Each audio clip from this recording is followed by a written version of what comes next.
Imagine a sword that Greek soldiers swore could cut through armor like cloth, yet modern metallurgists can't explain how bronze could achieve such feats.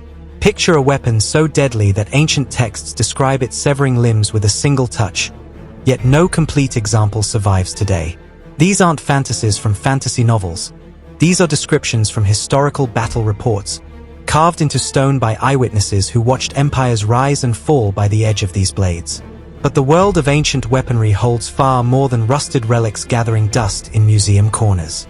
Buried deep in forgotten tombs across 3 continents, archaeologists have unearthed weapons that defy our understanding of ancient technology. Blades sharper than modern surgical scalpels, forged over 3,000 years ago. War hammers with impact forces that could shatter castle walls. Bows that could pierce armor at distances that shouldn't have been possible with wood and sinew. Today, we'll uncover 6 of the most legendary weapons in human history, each one more mysterious than the last.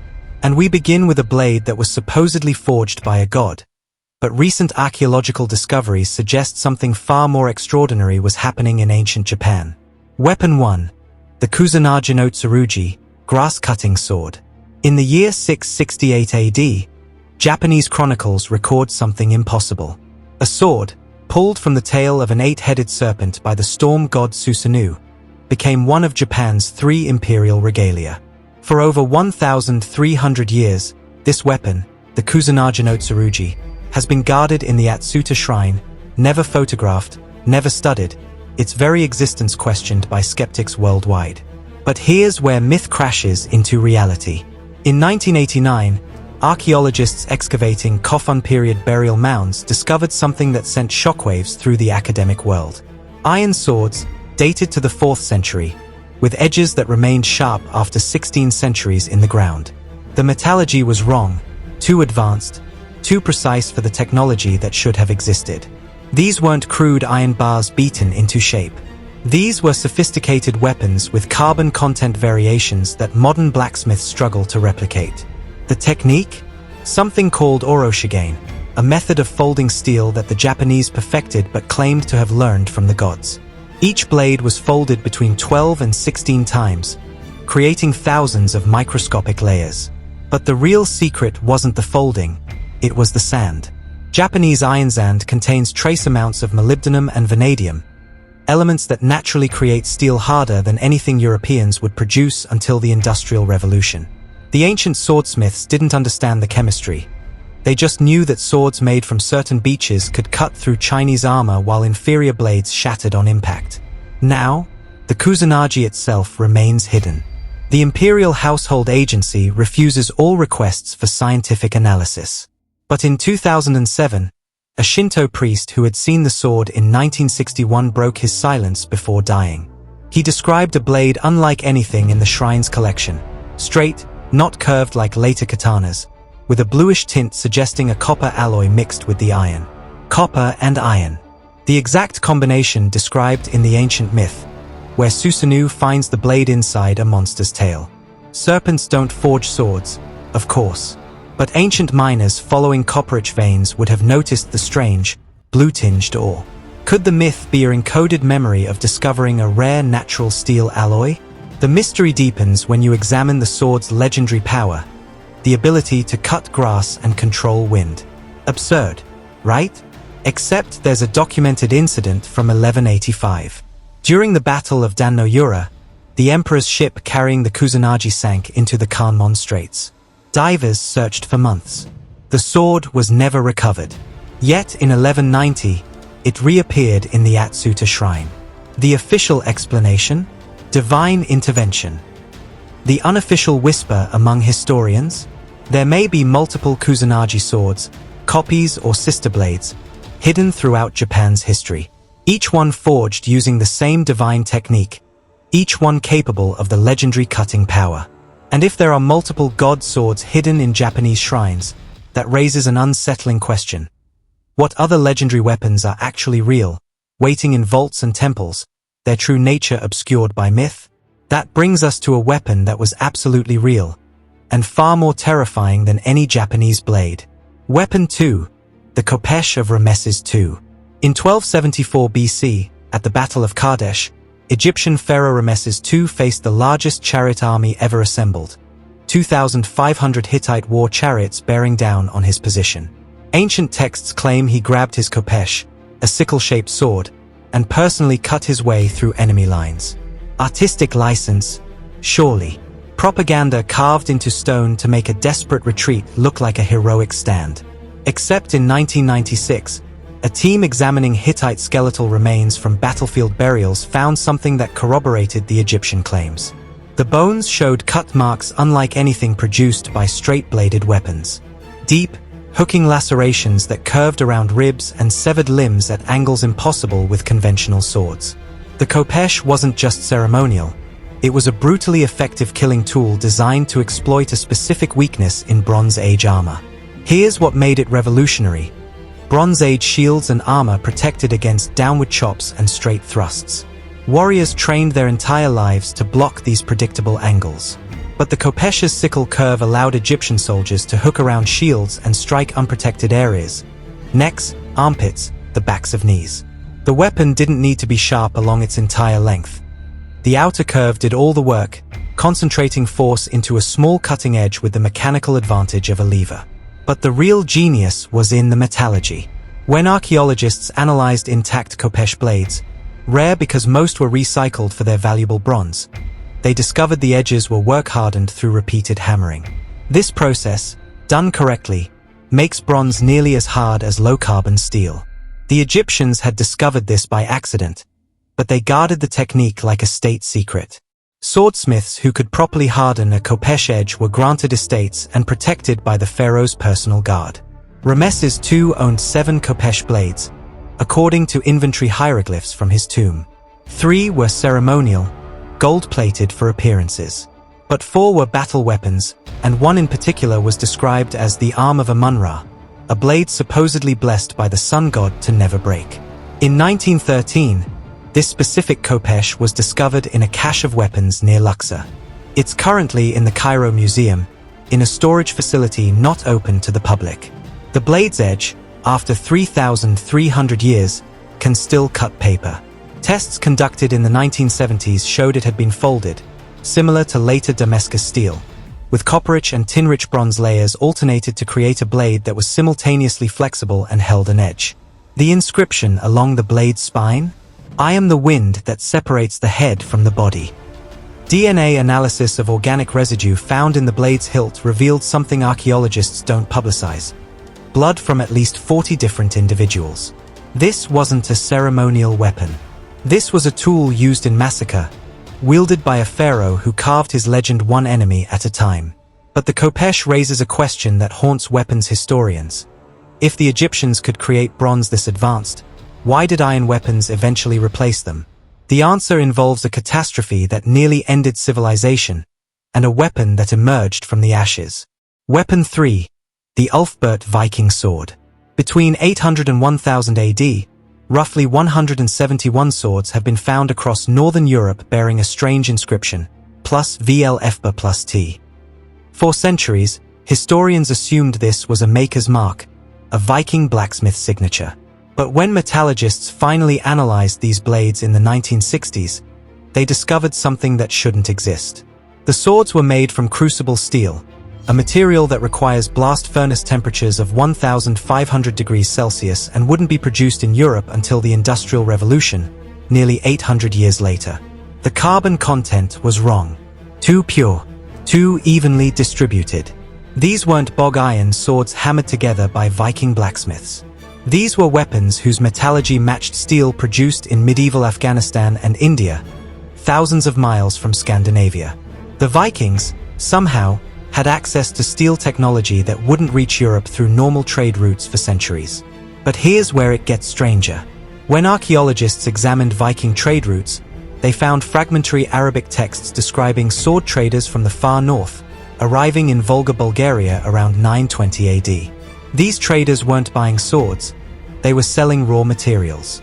Specifically, walrus ivory, amber, and high-quality furs. In exchange, they received small quantities of something called pulad, Persian crucible steel ingots. The Vikings had discovered a back door to advanced metallurgy. While European blacksmiths were still working with inferior bloomery iron, Viking traders were importing steel from the edges of the Islamic world, then marketing the finished swords as magical weapons forged by master craftsmen. But they weren't just importing ingots and stamping plus VLFBA plus T on them. Analysis of the swords shows sophisticated pattern welding between the imported crucible steel edges and locally produced iron cores. The Vikings were creating composite blades, flexible spines to prevent shattering, with edges that could hold sharpness through entire battles. Some blades show evidence of being re-honed dozens of times, their edges worn down from years of use but never breaking. The name Ulfberht itself remains mysterious. No Viking blacksmith by that name appears in any saga or runic inscription. One theory suggests it's not a person but a place, a workshop or trading post where these composite swords were assembled. Another theory, more unsettling, suggests it's a corruption of an Arabic phrase meaning son of the sword, implying the Vikings weren't just buying materials, but learning techniques directly from Middle Eastern master smiths. In 2012, a documentary team worked with blacksmith Richard Furrer to recreate an Ulfberht sword using period-accurate techniques. It took 3 years and multiple attempts. The final product matched the originals, a blade that could flex 90 degrees without breaking, hold an edge through cutting tests that destroyed modern steel replicas, and weigh significantly less than equivalent European swords of the period. But here's what keeps historians awake at night. Only 171 plus VLFBA plus T swords have been found. Given that Vikings were buried with their weapons, and that these swords circulated for 200 years across an empire spanning from North America to Constantinople, there should be thousands. Where are the rest? Some researchers believe the majority were systematically destroyed by the Catholic Church during Christianization campaigns, melted down because they were seen as pagan relics imbued with dark magic.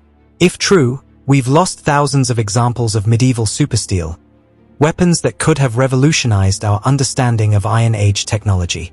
And speaking of weapons the Church wanted destroyed, that brings us to a crossbow so powerful it was banned by the Pope himself.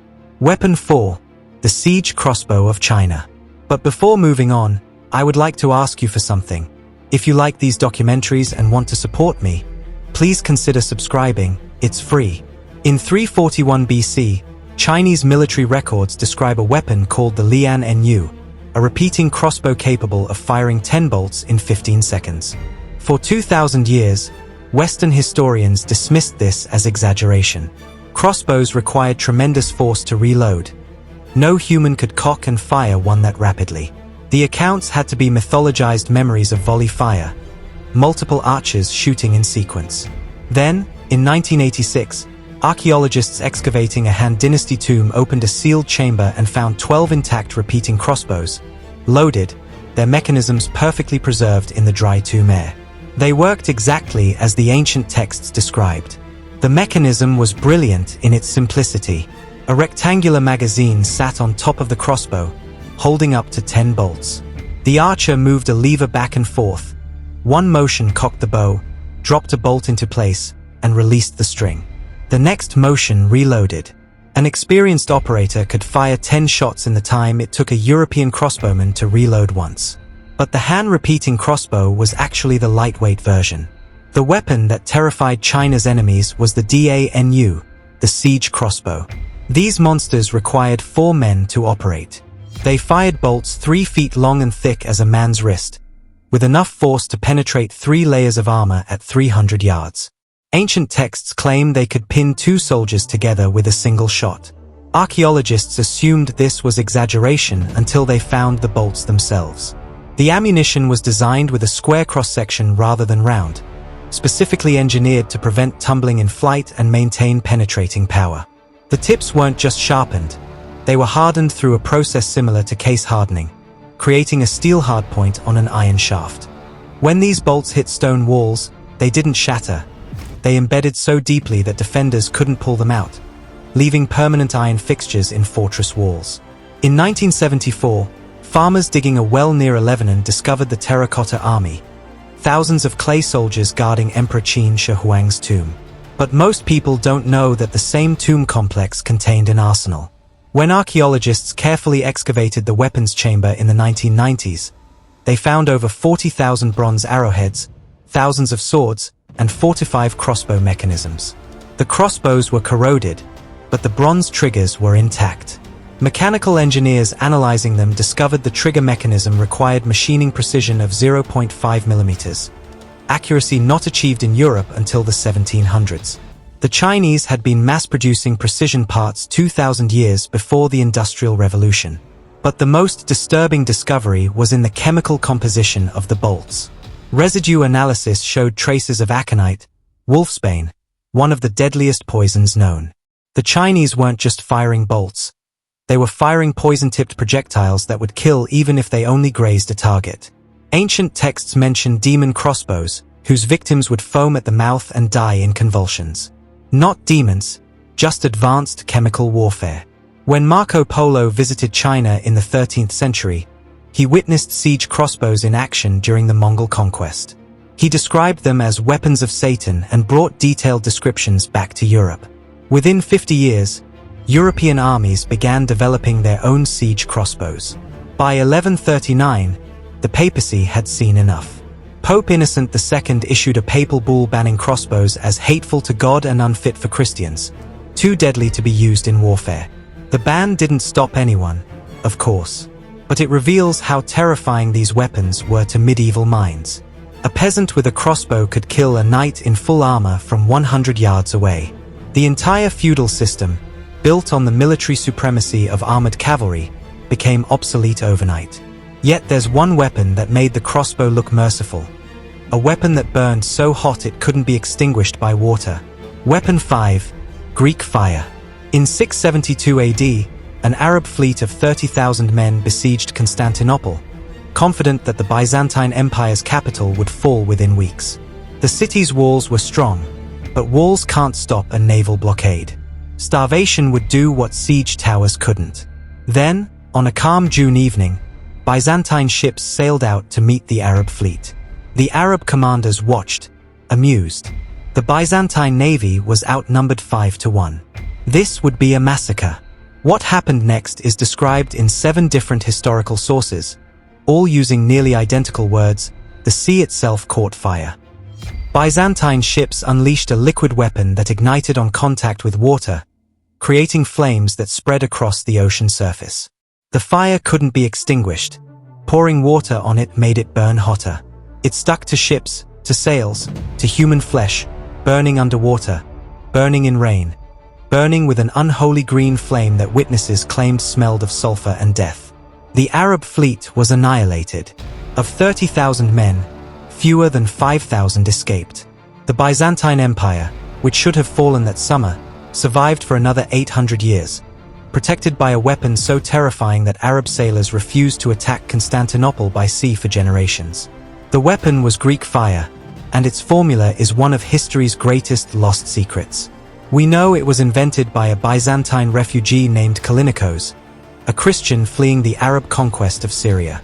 We know it was deployed through bronze siphons mounted on ship bows, essentially ancient flamethrowers. We know the formula was a state secret so closely guarded that only the reigning emperor and the weapon's designated manufacturers knew its composition. When the last person who knew the formula died without passing it on, the secret died with him. But modern chemistry has given us clues. For a substance to burn on water, it needs to be less dense than water and highly reactive. For it to stick to surfaces, it needs to be thick, a gel or paste rather than a liquid. For it to be launched from a siphon, it needs to remain stable until ignition.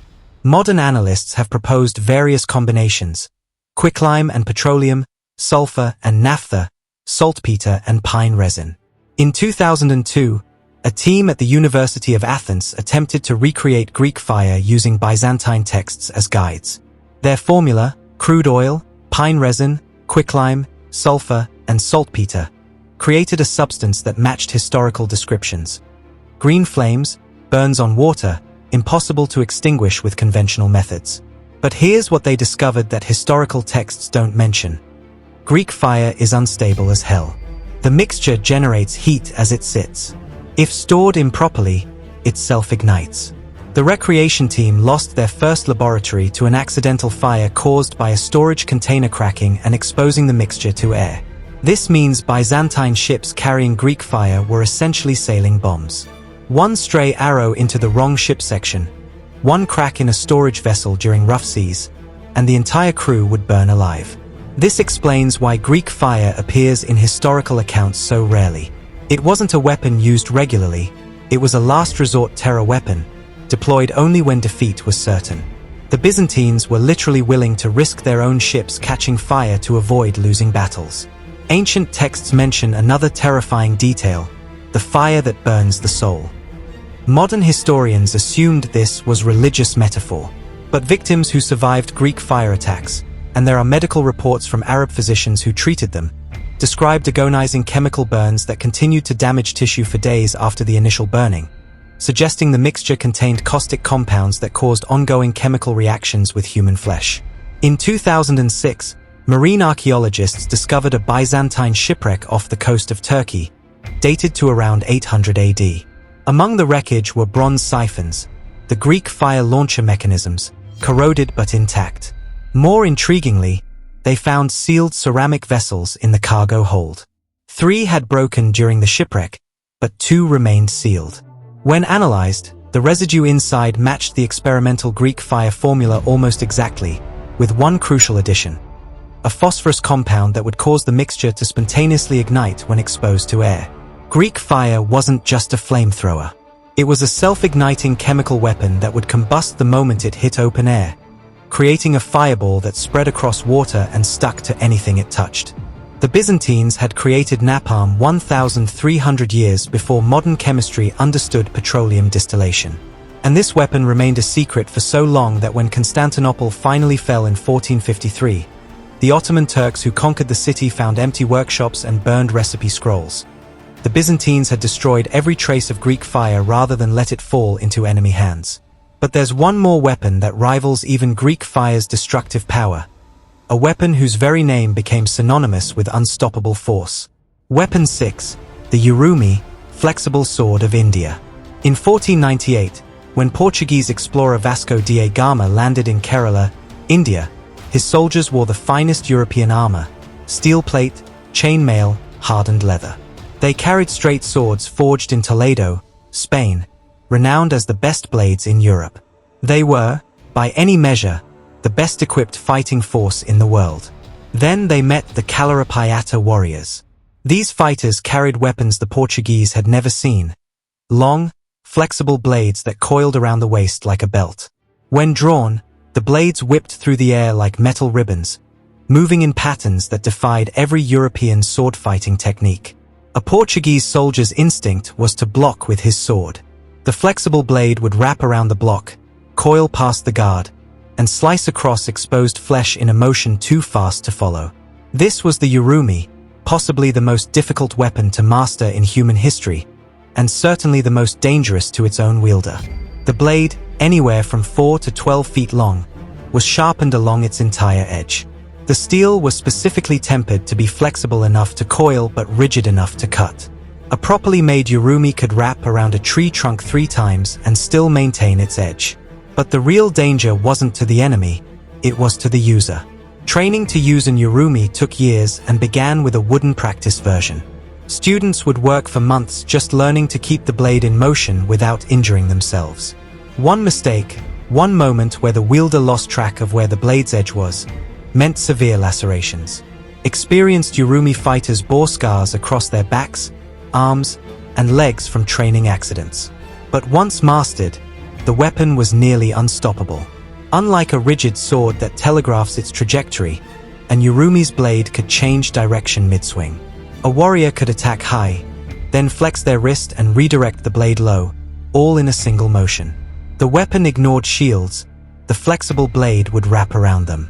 It ignored armor gaps because the wielder could direct the blade to flow into openings like water finding cracks. In 1660, Maratha warrior Baji Prabhu Deshpande held a narrow pass against a Mughal army using just an Urumi and a smaller sword. Historical accounts claim he held the pass for 3 hours, allowing his retreating forces to escape, and that his Urumi blade was so soaked in blood it lost its flexibility and had to be constantly wrung out like a cloth. He killed between 50 and 300 enemy soldiers, accounts vary, before finally succumbing to his wounds. But here's what makes the Urumi truly extraordinary. No other culture developed an equivalent weapon. The mechanics seem obvious once you see it. Flexible metal can do things rigid metal can't. Yet only in Kerala, in this specific martial tradition, did anyone think to sharpen a flexible spring steel whip and turn it into a sword. Modern metallurgists examining antique Urumi blades discovered why. The steel requires a precise carbon content. Too soft and it won't cut. Too hard and it snaps. The tempering process is equally critical. Heating and cooling the blade in patterns that create flexible sections and rigid sections along the same piece of metal. Get the process wrong, and you have an expensive metal belt. The knowledge of Urumi forging was passed from master to student in an unbroken chain for over 1,000 years. But British colonial rule in India systematically suppressed Kalaripayattu training, fearing an armed and martially trained population. By 1950, fewer than 20 traditional Urumi smiths remained. Today, that number is down to 3, all in Kerala, all over 70 years old, all without apprentices learning the craft.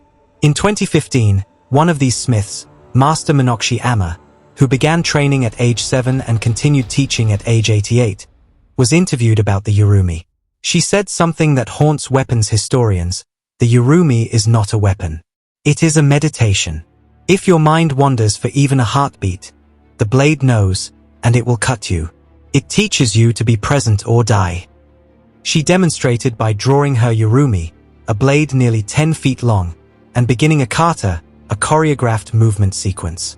The blade whirled around her body in figure eights, spirals, and patterns that seemed to defy physics.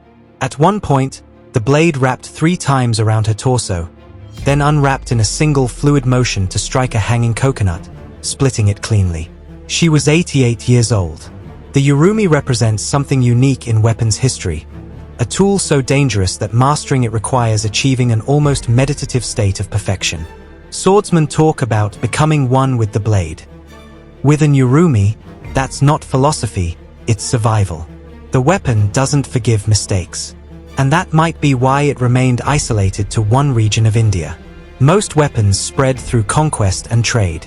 The Urumi spread rarely because teaching someone to use it meant accepting that most students would seriously injure themselves in training, and even experts risked self-mutilation with every deployment.